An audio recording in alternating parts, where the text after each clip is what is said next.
I like killing people because it is so much fun. These words, chilling and unapologetic, arrived on the desks of California newspapers in 1969. The letter was signed with a strange symbol, a circle with a cross through it. This was the beginning of a reign of terror, one that would leave bodies, fear, and mystery in its wake. The man behind it. He called himself the Zodiac. A phantom who taunted police, mocked the media, and reveled in the fear he spread.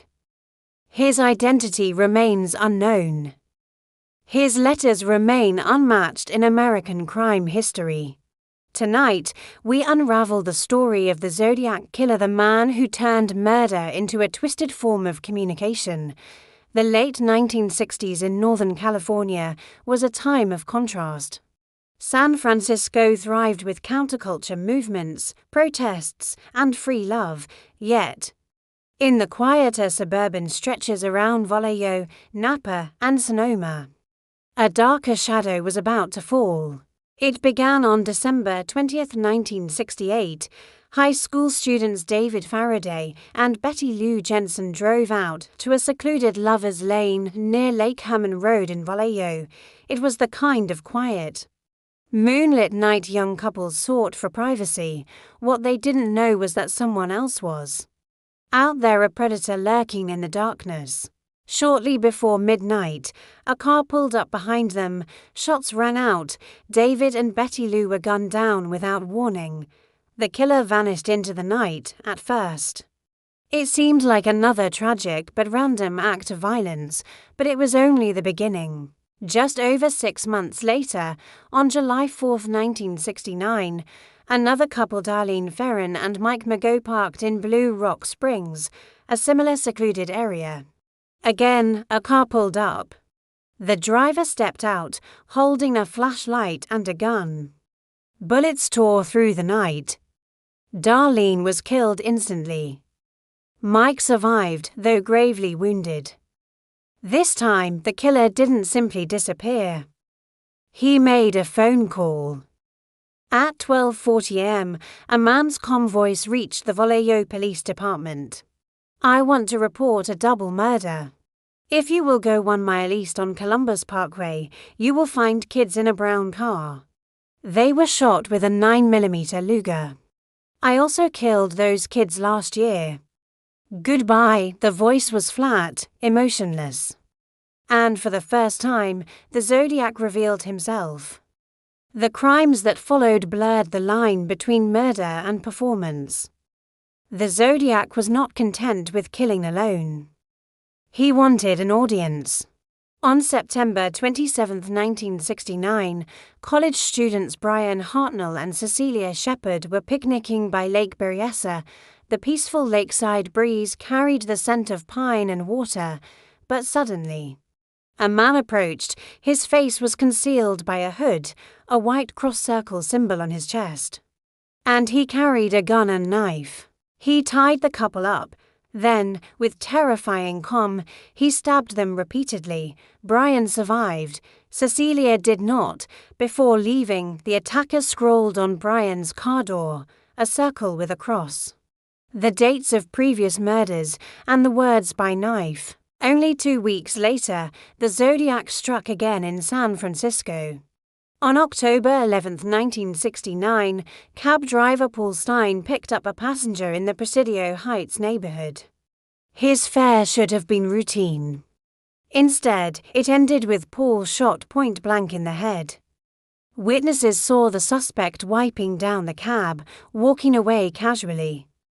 Police arrived within minutes, but the killer had melted into the city streets. The Zodiac was escalating.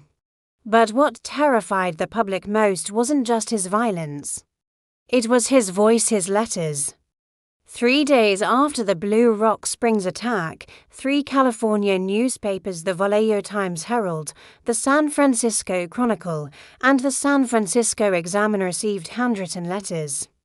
Each began with, "Dear Editor, this is the murderer of the 2 teenagers last Christmas at Lake Herman and the girl on the 4th of July. The letters included details only the killer would know. Each also contained 1/3 of a strange cryptogram, a puzzle he demanded be printed on the front page.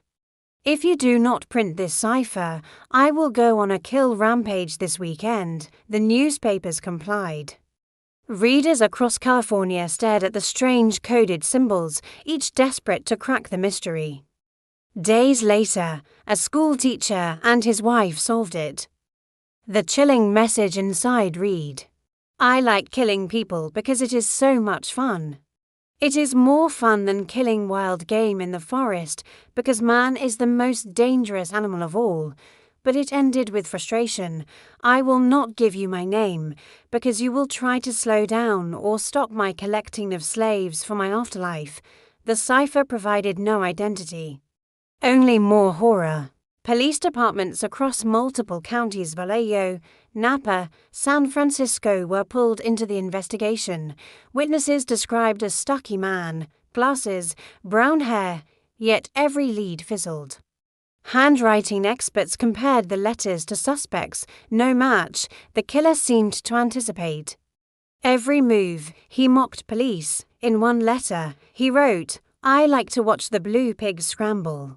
He included a piece of Paul Stein's bloody shirt as proof. It was undeniable. This man was real, and he was still out there. The letters kept coming. One threatened to blow up a school bus, describing how he'd shoot the little darlings as they come bouncing out. Panic swept across Northern California. Parents kept children home. Buses were followed by police escorts. Yet no attack came. The Zodiac's greatest weapon was fear. The investigation spanned decades. Dozens of suspects emerged: Arthur Lee Allen, Richard Gajkowski, Lawrence Kane, and others. Each seemed to fit in some ways, but in the end, none could be proven guilty beyond doubt. DNA testing, handwriting analysis, and forensic evidence all failed to close the case.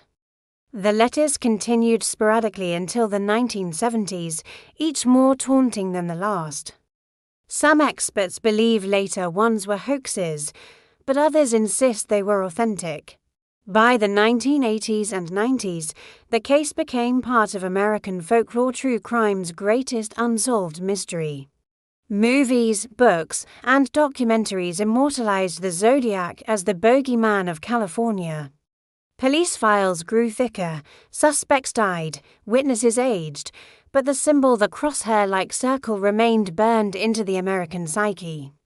In 2021, an independent group of codebreakers claimed to have solved one of the Zodiac's unsolved ciphers, known as the 340 cipher.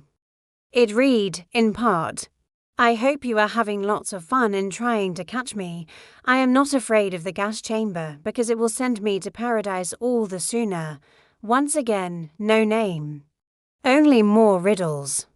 And so, the Zodiac Killer vanished into history, leaving behind 5 confirmed victims, 2 survivors, and countless potential connections.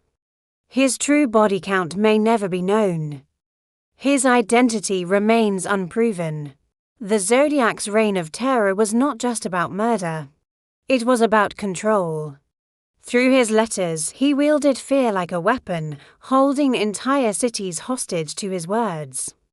More than 50 years later, his taunts still echo, his ciphers still puzzle, and his symbol still chills. The case reminds us of the limits of law enforcement, the fragility of safety, and the terrifying reality that some killers may forever remain hidden. What do you think happened? Leave your theory in the comments. Stay tuned for more uploads. Like, comment, and subscribe.